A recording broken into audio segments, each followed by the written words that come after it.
Hey everyone, I'm Ingrid Ahumada. Hello folks, I'm Rick Meaghan. Join us for the next half hour on Epiphany Off the Cuff, where we will discuss what's going on in the entrepreneur community.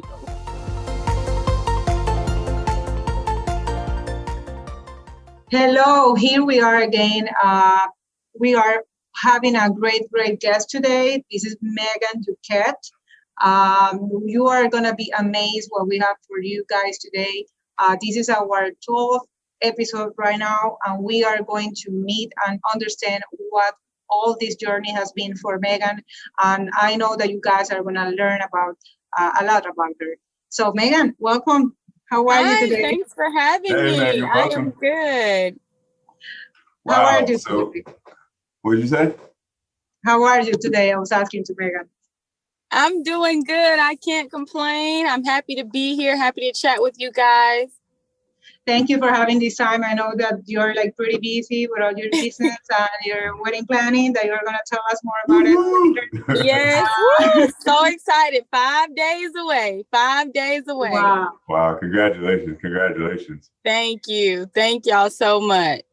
And you were joining us from the car and remind us, why is that? Yes, because right before you guys, I had a team meeting at Yard House. So I'm parked in the Battery. Right after this, I have a dress fitting. So I'll be going from work to wedding planning back to back to back. And I didn't want to be doing this while driving. So I figured let's park, let's chat, and then I'll head over to my dress appointment. You were rolling. You were making it happen. That's I'm trying. You only get 24 hours in a day, right? Got to make it work. I hear you. I was telling Ingrid right before we started, about how I had met you. You put together, a great advertisement, that sort of thing, and you were doing a little bit different business than we'll get into in a couple of minutes. Tell us about that. How'd you get started in it, and how it went for you? So basically, I felt like when I was working in school, I was always like a straight A student. So I was so focused and geared on organization and helping like my friends with either their business plans or things we were doing for capstones or whatever they were doing for their business. I was kind of the listening ear to brainstorm and help them with various tasks. I've always been able to do multiple things. So something said, what can you do to help other people, but not physically have to be there? Because I was still in school, I was still working at another place, and I was always looking for a way to make ends meet and help other people as well. If we being honest, as a college student, you don't want to just eat ramen noodles all the time. You might want to go out and get you a steak every once in a while, but that other paycheck was not cutting it. So I looked into offering my services as a virtual assistant, being that I had certain skill sets I could provide to people who may need them. And it really picked up. But something transpired to where one of the clients that I got after you, once we met, they brought me on full time. They were contracting me, brought me on full time. It was something I basically couldn't turn down at the time. And that's kind of what transitioned me out of it. Wow. That's awesome. Yeah. So what did you do next? So now you're in real estate. Okay. And we talked a little bit about that too. And when did you get your real estate license? I got it August of 2018. Okay. So you've been in the business for about 3 years or so now. Yeah. Okay, cool. And what got you started in it? So honestly, once I graduated, I bought my first house, and going through that process was very exciting because I loved being able to negotiate and make sure that I got the best bang for my buck, that just because I was young and a minority, they were not going to do me any type of way. So seeing that I was able to kind of fight for myself and say, hey, I'm not paying this, or I'm paying that, or this is what I want, and then achieve it and be able to live somewhere that was going to be a return on investment, it was just an eye opener for me. And then, of course, you get your friends asking you, hey, girl, when you moved, how did you do this? And how did you do that? And, show us this and show us that, because we were paying basically the same amount of rent where we were all staying that we were basically could be paying for a mortgage. And so I said, I could kind of show you how to do it. Let me, I'm working full time, whatever the case may be. Let me think on it. And then I chatted with my agent, to see if she thought this was something I could transition into full time. She kind of gave me the rundown. I was very nervous, but we made it work. And here I am, almost 3 years later, full time, and hit the ground running and haven't looked back since. That's amazing. That's cool. Yeah. So what were some, I guess, highlights, of your real estate career so far? I mean, I remember seeing, when you got your first house and like, your little celebration. I remember we were talking about getting your first house. Yeah. Which was, which I was impressed at that point. And then to turn around, it's like you're a real estate agent for real. So I mean, what are some highlights? What's happened in your career that really stood out to you? I would say I do three. So I think the first thing would have been when I transitioned from a team to be an independent agent, and I started doing even better because I was told I would not succeed as an independent agent. I was told we should have never hired you. It was a lot of negative things that occurred during me transitioning from that team, because when you're anointed by God, and you have certain qualities that people cannot understand or characterize or explain, you stand out. And sometimes that person does not like that light. Well, you can't dim God's light. You can't dim God's children's light either. And so I happily left and got to struggling, of course, and had to go through a couple of loops and bounds, but being able to hold my own and basically show them y'all ain't got nothing on me. It felt good. It really did. It really, really did. So that would be one, is transitioning from that team to an independent agent.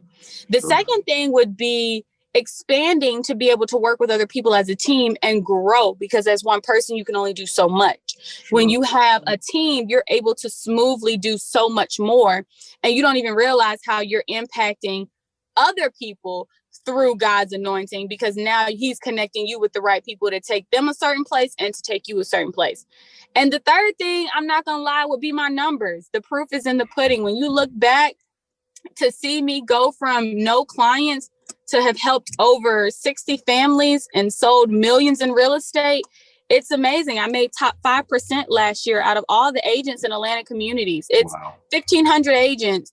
And to be in the top percent as a young girl, less than 3 years in the game, it is a statement, of things to do. So, yeah. That's amazing. That's amazing, Meaghan. It's really impressive. And I see that you created the Move with Meaghan team. So that is like, is it MWM team? So tell us more about it. The MWM team, so that is basically me expanding. The MWM team has grown and is continuing to grow. I have my full-time team coordinator, Brianna, who helps me with my scheduling, my client portals, our onboarding, just ensuring our clients are held accountable to what they want, but also get great customer service and that it's smooth. So if I'm out showing houses and things, she can be scheduling more tours for them or handling other things for them. Then we also have a couple agents under us to help us show property, because of course I can only be in one place at one time. So being able to bring in more people and other newer agents that want to join, we also see it expanding even more in the future. But that's the MWM team. It's a group of dedicated real estate professionals dedicated to delivering extraordinary service to all of our clients. That is awesome. That is great. Thank you. So what's around the corner for you? I hear you've got something coming up in, I guess, 5 days or so. Yes, the wedding. Woo-hoo! Bing, bing, bing. Wow, that's huge. I am getting married in 5 days to my high school sweetheart, love of my life. I'm so excited. It's been an interesting process planning, but now that it's almost here, honestly, I have pretty much tuned everything else out, and I am just like center focused on, okay, as soon as Thursday hit, I am off. I am ready to just dive all the way in and walk down that aisle and enjoy our honeymoon and be able to enjoy some one-on-one time and unplug and just enjoy each other. So I'm excited. Cool. That is awesome. I mean, it's hard, right? Like trying to combine. I mean, you're like a business owner one time in a day, then the next day you're a fiancé and just planning your wedding. Yes. challenging, Yeah, right? it can be a lot. Sometimes he even tells me, babe, you know you're home now. It's not work anymore. I'm like, I know I gotta finish this offer. I gotta write this amendment, or let me take this last call. But I try my best to balance it. He's very supportive, so he's gotten a little bit more used to my hours being a little all over the place. But we make sure we do our date day each week to have just one-on-one time. And then, of course, we try to do just something at night where I truly cut it all off at a certain time so we can just enjoy one another's company. Yeah, that's true. So we see all of these success for you, Meaghan, and I guess that there's a lot of work and maybe challenges behind it. Do you have like any challenge that you can recall that it was the toughest or the hardest one? I would tell you 2 of the biggest challenges I've faced. Number 1 was my own personal concern of, are people going to trust a young African-American woman to guide them through these huge purchases and these huge sales? This is a big purchase. This is the biggest purchase people ever make. And starting out at an age of 21 and 22 to say, hey, can I help you buy and sell a house? They're looking at me like, have you even graduated yet? That's what I thought. But one thing I realized is when you have a confidence about yourself and you educate yourself and you can run circles around, don't matter the age, but run circles around certain things as far as knowledge, education, and the proof being in the pudding, it doesn't matter your age. You have to get out of your own head. So I think that first challenge was just me breaking my own mental barriers. And I think the second challenge that I'm facing right now is just being able to set boundaries, because as you grow at a rapid speed, you have to know when to say, Meaghan, you need help, or Meaghan, you cannot do everything. I'm the type of person where I'm like, any client that comes my way, I'm ready to help. I had to start realizing, stay in your lane, which is buy, sell, rent, real estate. I don't do commercial, I refer it out. I don't do traditional rentals, I refer it out. I had to remember that, yes, a lot of people may want to work with you, but if you try to give them 25%, that bad referral or that transaction may not go well, and you don't want to crush what you've built up because you're trying to step outside of your niche and what you've worked so hard to grow. So that's been my other challenge, is just being that I'm licensed and I can do so much, making sure I don't try to do too much and just stay focused on what I'm good at and continue to grow that aspect of the business.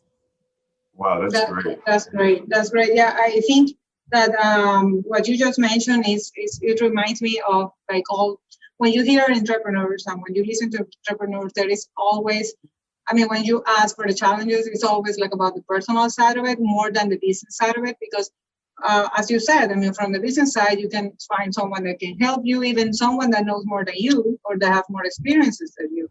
But the personal development would be then the major area that you need to work on as an entrepreneur, right? Mm-hmm. Yeah. That's really great input. Very, very insightful. It's those things that you kind of carry with you. One of those things that you can, really pass on to to the rest of your team. That's outstanding. That's absolutely outstanding. So you won. So you talked earlier about being anointed. Can you tell us a little bit about that? It seems like a lot of what you're doing, seems to emulate from that thinking. How did you get into that, and how did you realize it, or well,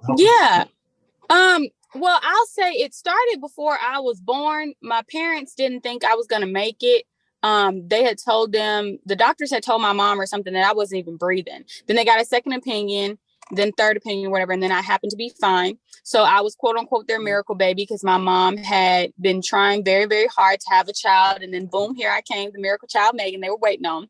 And from there, I always had some spunk about me, my parents said, but it wasn't until I found my own relationship with God, was when my dad passed. I just felt so alone, and I started talking more to God, and I felt fine. Not that I wasn't grieving or anything, but I just felt like I would get signs that he was there, he was watching me. I remember there was this little shadow over the door at our house that never had been there. And after my dad passed, it was there. It was as if it was his face shadow at the front door of some type of protectant. And then I remember going to school, and certain things that would bother me, they were taken away.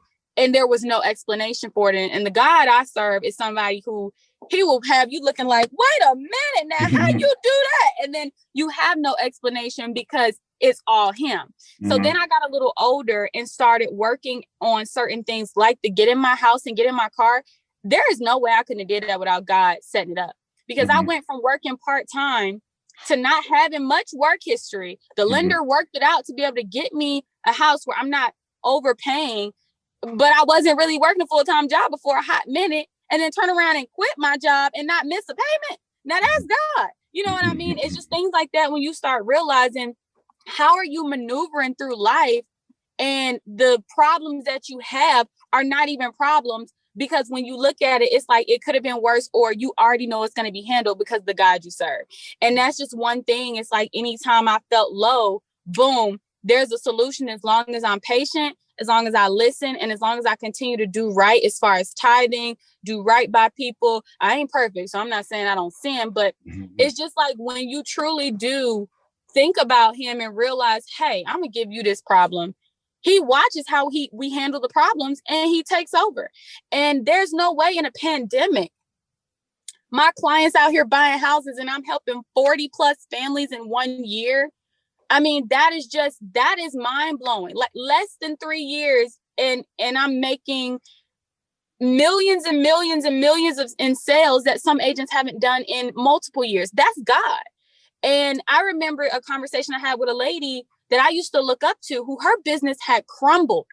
And she called me to join my team. Oh, I would never forget this. I had reached out to her and to pick her brain. I wanted to take her to lunch, and she talked to me as if, well, I don't have to do this. I don't have to do that.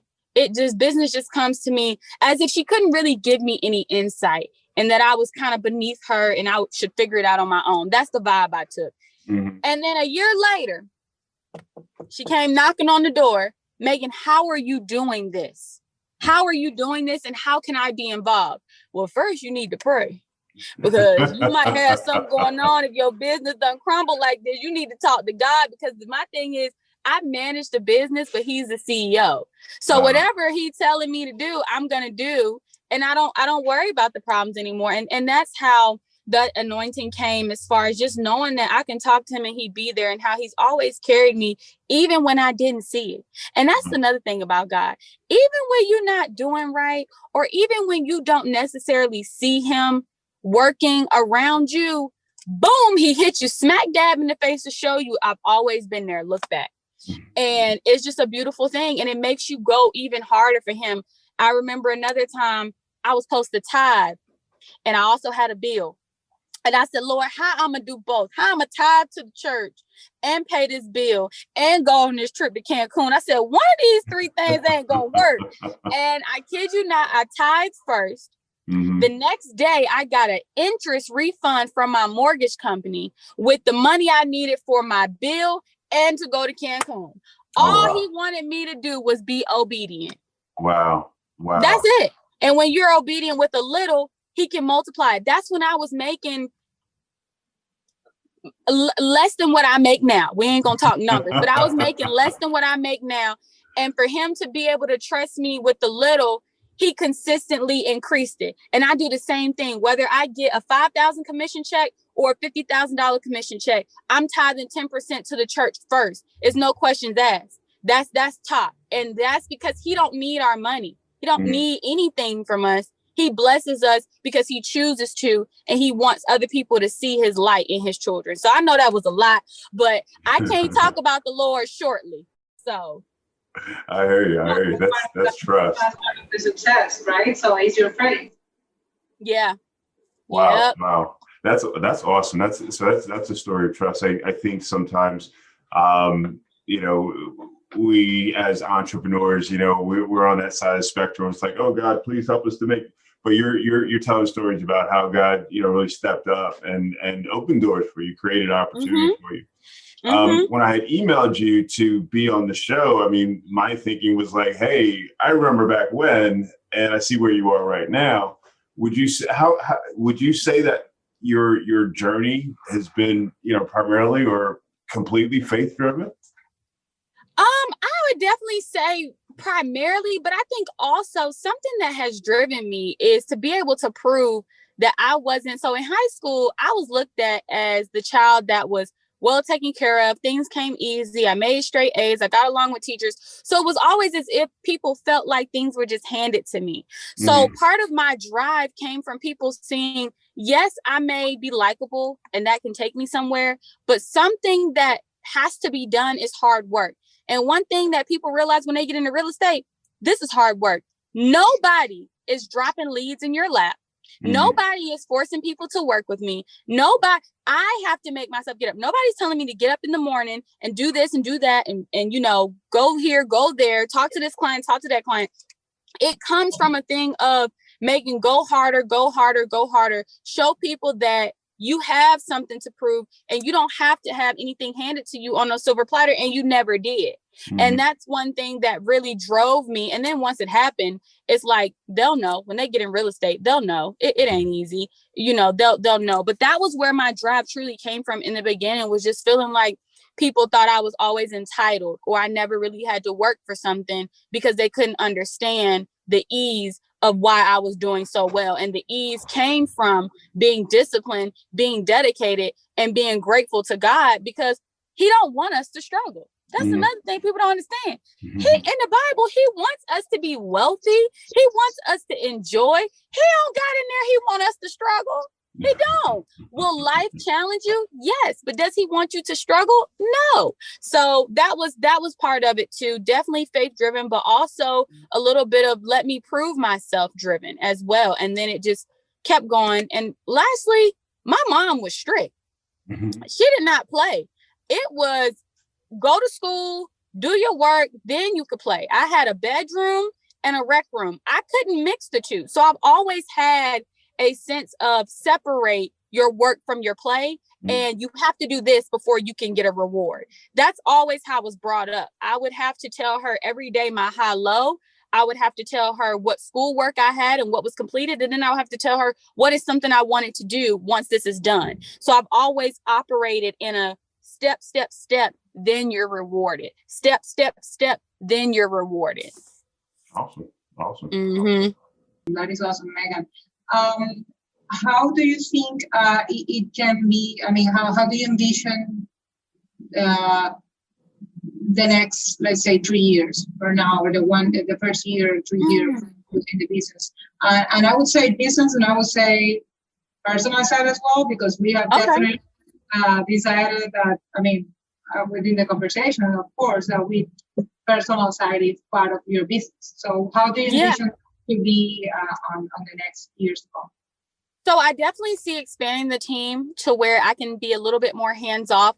My strong suit is consultations and negotiations. So I'm working to be able to manage it to where each person is dedicated for what they are good at, what they're passionate about, and what they thrive at. So that's one thing, is growth.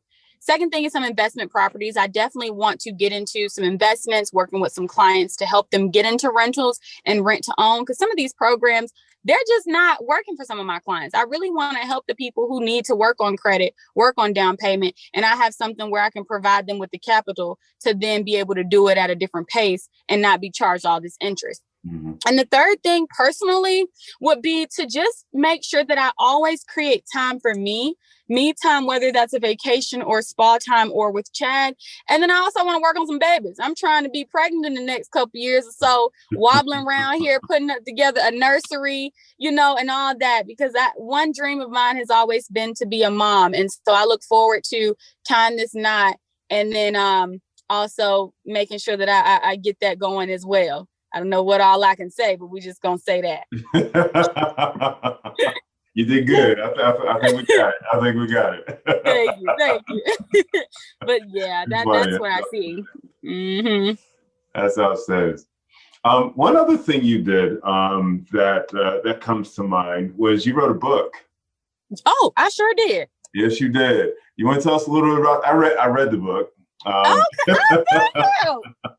Yes, I wrote a book. It was called Inhale Courage. Well, it is called, I wrote it, but it's still present tense.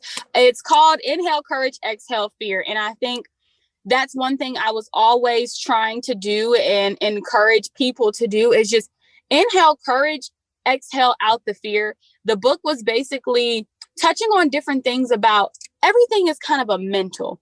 It's a mindset of what we tell ourselves. And we have to, just like faith, it's by believing, not really seeing. You know what I mean? So we have to also believe in ourselves and become our biggest fan and plan for our lives to have goals and things that we can accomplish. Because if we don't push ourselves, who will? You know what I'm saying? Nobody's going to want the best for you but you. I mean, your parents might, but even then it's like nobody's going to really want for you what you want for you. And you're not going to ever get there if you're constantly fearful and you're harboring all of these emotions of what ifs and what if nots and all of that. You have to inhale courage, exhale fear. And in the book, we have step by step on certain plans of how to create, the actionable goals and the SMART goals and how to break it up and how to make sure that you reward yourself during the small things. Because that's one thing I will do. I don't care if I have, in the beginning, I would celebrate when I had got a lead. People didn't celebrate that. They only celebrated closing. But how can you be not excited about getting one step closer to a goal? That's one thing about the world today. It's instant success and instant big stuff. I will make an announcement about anything because I feel like if I'm one step closer to where I want to be, that's something to be celebrated. And it's the little things that get you to the top of the mountain. And if you can't enjoy the process, why are you even on the journey? So that is just kind of sort of some of the main things in the book. It's just reassuring you that you can do it if you put your mind to it. And once your mind is set, you then have to set yourself up to truly follow through with what you're thinking about. Because that's another thing. People will think all day long and then not want to do anything. Don't be upset about the work you did not do. I don't understand that. But then again, another thing, only 1% make it because there's 99% that don't want to do what the 1% did. So you just have to decide if you want to be, in that 1% and change it up a notch for yourself. And hopefully that book inspires some people to do that. Yeah. We'll definitely put a link to that in the show notes. Yeah. You mentioned that the book is already you can buy it from on Amazon. From Amazon. Okay. Cool. We definitely would need that info so we can just share with our listeners and our team as well. Okay, perfect. Yeah, so I think we are okay, Meaghan. I know that you have. I mean, we really appreciate that you took the time. I think we only have three questions, Rick. Right? Okay. The last part of our episode. So for these three questions, you can answer just anything that just comes to your mind. The first thing. So first one, who would you like to talk to if you had the chance, the Aladdin lamp or something like that? So if you would go to the past or to the future or whenever, who would you choose to talk to? My daddy. And what would you say? I would talk to my daddy. And I would say, why you ain't here taking me down the aisle? No, seriously, I would just really tell him that he was the true inspiration to keep going and that I'm sure he was proudly crack a couple of jokes, show him a couple new dance moves. My dad was big on music and just really and tell him that, I really miss him. That's somebody I would talk to. That's beautiful. That's beautiful. Yeah. So another question for you, leadership, as far as leading your organization, who are some leaders or a leader that you look up to that you may take inspiration from or whatever? Steve Harvey. And I'll tell you why. Okay. I love Steve Harvey because Steve Harvey hit rock bottom, came back up and gave God the glory, and then was able to take his passion of being a comic and use comedy, which is his passion and his gift, to branch out in multiple different streams of things that can touch people, but also make a good living. He's a wealthy man with multiple streams of income, all steering back from what he loves to do and what he's passionate about, and he gives God the glory. And that's why he got the radio show, the TV show, the books, a bacon line, a clothing line, TV shows. I mean, he has so much stuff, and it all comes down to being able to do well with a little and then be able to expand with a lot and staying in your lane. And he is a leader that I see not even just as a businessman, but as a human being that is, like I said, letting God be the CEO. And that is somebody who I look up to. Mm-hmm. Check out that Steve Harvey bacon. I gotta tell you, that's yes. I've never tried it, but I saw it one time in Walmart when I was in college. I said, "This man got a bacon line. He's doing everything." So, yep. Good choice. Good choice. So the third one would be Meaghan. What would you say? What would you say? What would be your message for all those people that haven't, there to just follow their passion or just work on what they want to do and not follow the path that everyone is just taking? What would you say to them? I would tell anybody that's following their path to make sure you're doing it for the right reason. Write out some things that really get your gears going, meaning you wake up in the morning, you're ready to go. Because some people think they're following their passion and they're not. They're following a paycheck, or they're following social media, or they're following a trend. Your passion is something you will wake up and do it for free. And how I know this was my passion is because I went 6-7 months without a paycheck and just wanted to educate people about home ownership and building wealth through real estate. So you want to do that. And then the other thing I would say is don't get caught up in the overnight stuff, or being inspired by somebody, but not realize that they do have a story. Don't always be caught up on the outside looking in. Realize that you have to celebrate the baby steps. It's a journey, not a race. And your chapter 1 is going to be totally different than someone's chapter 30, but your book can have still a great ending. It's just a matter of you taking the time to realize you're in a different space, you're in a different lane, and only you can be you. And you have to just keep pushing. So. Wow, that's really fantastic. You've got a lot of great wisdom. Thank you. Is there anything else before we wrap up? No, I think that was great. I would really, really say just Meaghan, thank you. And I really appreciate you have to take in the time and just your part to have this call. So thank you for that. And I don't don't hesitate to share with us or the info so we can share it with our team as well. And just thank you for being here. Thank y'all so much for having me. It was so nice to talk to y'all both. I'll make sure we get that information over to you guys. And again, thank you for this opportunity. I really appreciate it. Yeah, thank you. It's wonderful having you. And thank you all you listeners out there for watching another episode or listening to another episode of Epiphany Off the Cuff. Don't forget to follow us on social. We're at Epiphany all over the place. And you can also check us out on iTunes and Spotify, and we're on iHeartRadio, Pandora. So we got a list there. So about anywhere you want to listen, you can probably find us. So thanks again, and we'll see you next time on Epiphany Off the Cuff. Bye. Well, everyone, thanks for listening to the show. We hope that you've enjoyed it. We would love to hear your feedback or review. If you loved it, drop us a line. Let us know what business topics are on your mind. We'll make sure to talk about it in an upcoming episode. If you have any questions or you would like to be featured on the show, message us on social. You can find us on Instagram, Facebook, and Twitter at Epiphany. We'd love to hear from you. Thanks again for listening. We look forward to seeing you next time on Epiphany Off the Cuff.